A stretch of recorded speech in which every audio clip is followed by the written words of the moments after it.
ಎಲ್ಲರಿಗೂ ನಮಸ್ಕಾರ ವೀಕ್ಷಕರೇ. ನಾನು ನಿನ್ನೆ ಒಂದು ವಿಡಿಯೋವನ್ನು ಮಾಡಿದ್ದೆ, ಇದೇ ಒಳ ಮೀಸಲಾತಿಗೆ ಸಂಬಂಧಿಸಿದಂತೆ. ಅದರಲ್ಲಿ ನಾವು ಒಳ ಮೀಸಲಾತಿಗೆ ಷರತ್ತುಬದ್ಧ ಒಪ್ಪಿಗೆ ಅಂತ ಬಿಟ್ಟು ಒಂದು ಇತ್ತು. ಬಟ್ ಅದರ ಬಗ್ಗೆ ಇವ ಸಂಪುಟ ಸಭೆಯಲ್ಲಿ ಡಿಸ್ಕಷನ್ ಆಗಿದೆ, ಚರ್ಚೆ ಆಗಿದೆ. ಆ ಚರ್ಚೆ ಆದ ಮೇಲೆ ತಗೊಂಡಿರ್ತಕ್ಕಂಥ ಒಂದು ನಿರ್ಧಾರವನ್ನು ಇವತ್ತಿನ ಪೇಪರಲ್ಲಿ ಪ್ರಕಟಗೊಂಡಿದೆ. ಅದನ್ನು ನಿಮ್ಮ ಗಮನಕ್ಕೆ ತರುವಂಥ ಪ್ರಯತ್ನ ಮಾಡ್ತೇನೆ. ಷರತ್ತಿಗೆ ಒಳಪಟ್ಟು ಕಾಯ್ದೆ ಜಾರಿಗೆ ಸರ್ಕಾರದ ತೀರ್ಮಾನ.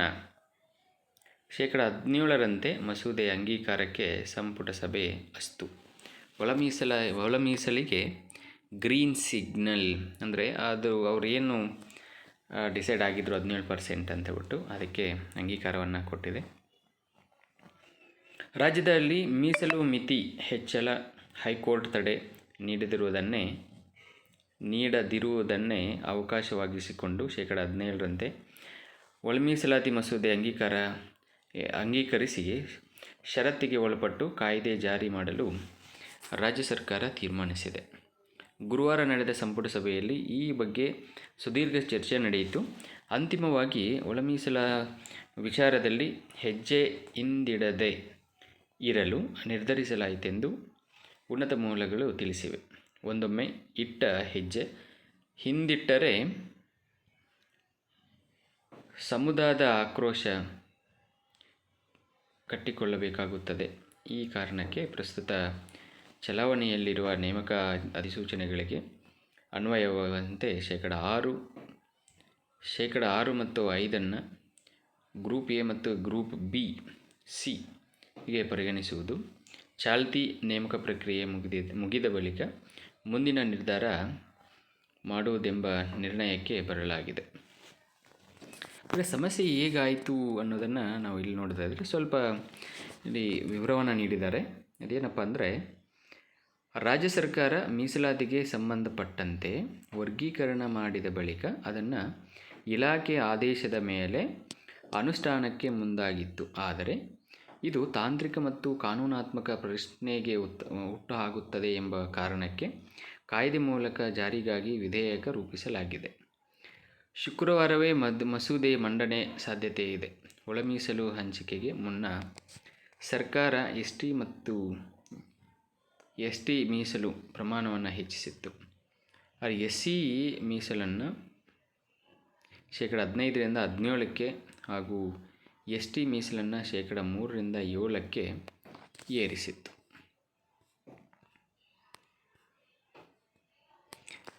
ಬಡ್ತಿಗಿಲ್ಲ ಅವಕಾಶ.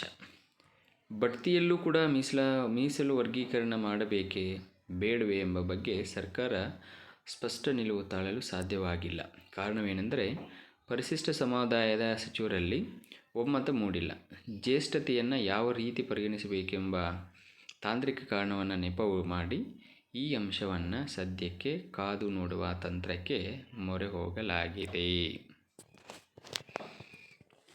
ಓಕೆ, ಇಷ್ಟು. ಮತ್ತು ಈ ಒಂದು ಚಿನ್ನಸ್ವಾಮಿಯಲ್ಲಿ ಕ್ರಿಕೆಟ್ಗೆ ಷರತ್ತುಬದ್ಧ ಅವಕಾಶ. ಲಾಸ್ಟ್ ಟೈಮು RCB ಒಂದು ಕಪ್ಪನ್ನು ಗೆದ್ದಾಗ ಆ ಒಂದು ಸೆಲೆಬ್ರೇಷನಲ್ಲಿ ಕಾಲು ತುಳಿತ ಪ್ರಕರಣ ಏನಾಗಿತ್ತು, ಆ ಒಂದು ಇದರಿಂದ ಚಿನ್ನಸ್ವಾಮಿ ಕ್ರಿಕೆಟ್ ಸ್ಟೇಡಿಯಮಲ್ಲಿ ಯಾವುದೇ ರೀತಿಯಾದ ಮ್ಯಾಚ್ಗಳನ್ನು ನಡೆಸಬಾರ್ದು ಅಂತೇಳ್ಬಿಟ್ಟು ಆಗಿತ್ತು. ಬಟ್ ಮುಂದೆ ಅವರ ಒಂದು ನಿಲುವನ್ನು ಬದಲಿಸಿದ್ದಾರೆ. ಅದರ ಬಗ್ಗೆ ಒಂದು ಷರತ್ತುಬದ್ಧವಾಗಿ ಸ್ವಲ್ಪ ಕಂಡೀಷನ್ಸನ್ನು ಇಟ್ಟು ಅವಕಾಶವನ್ನು ಮಾಡಿಕೊಡಲಾಗಿದೆ ಅಂತ ನೋಡ್ತಾ ಇದ್ದಾರೆ ನೋಡಿ. ಕಾಲು ತುಳಿತ ಪ್ರಕರಣದ ಕಾರಣಕ್ಕೆ ಬೆಂಗಳೂರಿನ ಚಿನ್ನಸ್ವಾಮಿ ಕ್ರೀಡಾಂಗಣದಲ್ಲಿ ಕ್ರಿಕೆಟ್ ಪಂದ್ಯ ಸೇರಿದಂತೆ ಎಲ್ಲ ಚಟುವಟಿಕೆಗೆ ಸೇರಿದ್ದ ನಿರ್ಬಂಧ ತೆರವುಗೊಳಿಸಲು ಸರ್ಕಾರ ಬಯಸಿದೆ. ಆದರೆ ಷರತ್ತುಗಳನ್ನು ಪಾಲನೆ ಮಾಡಿದರಷ್ಟೇ ಅವಕಾಶ ಸಿಗಲಿದೆ. KCA ಅಧ್ಯಕ್ಷ ವೆಂಕಟೇಶ್ ಪ್ರಸಾದ್ 2 ದಿನಗಳಿಂದಷ್ಟೇ ಬೆಳಗಾವಿಗೆ ಆಗಮಿಸಿ ಮುಖ್ಯಮಂತ್ರಿ ಹಾಗೂ ಉಪಮುಖ್ಯಮಂತ್ರಿಯವರನ್ನು ಭೇಟಿ ಮಾಡಿ ಕ್ರಿಕೆಟ್ ಪುನರಾರಂಭಕ್ಕೆ ಅವಕಾಶ ಕೋರಿದರು. ಈ ಸಂಪುಟ ಸಭೆಯಲ್ಲಿ ಈ ವಿಷಯ ಚರ್ಚೆ ನಡೆದು ನ್ಯಾಯಮೂರ್ತಿ ಮೈಕಲ್ ಕುನ್ಹಾ ಆಯೋಗದ ಶಿಫಾರಸು ಮಾಡಿರುವ ಮುಂಜಾಗ್ರತಾ ಕ್ರಮಗಳನ್ನು ಪಾಲಿಸಿದರೆ ಅವಕಾಶ ನೀಡಲು ತೀರ್ಮಾನಿಸಲಾಯಿತು. SOP ರಚಿಸಿದ ನಂತರ ಗೃಹ ಇಲಾಖೆಯೊಂದಿಗೆ ಚರ್ಚೆ ಮಾಡಿ ಮುಂದುವರಿಯಲು ಸಂಪುಟ ತಾತ್ವಿಕ ಒಪ್ಪಿಗೆಯನ್ನು ನೀಡಿದೆ. ಅದು ಒಂದು ಇದಾದರೆ, ಬಟ್ ಎಲ್ಲ ಸ್ಪರ್ಧಾರ್ಥಿಗಳಿಗೆ ಒಂದು ಇಂಪಾರ್ಟೆಂಟು ಗುಡ್ ನ್ಯೂಸು ಅಂತ ಏನಾದ್ರು ಇದ್ದರೆ, ಈ ಒಂದು ಒಳ ಮೀಸಲಾತಿಗೆ ಗ್ರೀನ್ ಸಿಗ್ನಲನ್ನು ಕೊಟ್ಟಿರ್ತಕ್ಕಂಥದ್ದು ಅಂತ ಹೇಳ್ತಾ ಈ ವಿಡಿಯೋ ಇಷ್ಟು. ಹೀಗೆ ಹೊಸ ಹೊಸ ಅಪ್ಡೇಟ್ಗೋಸ್ಕರ ನಮ್ಮ ಒಂದು ಚಾನಲನ್ನು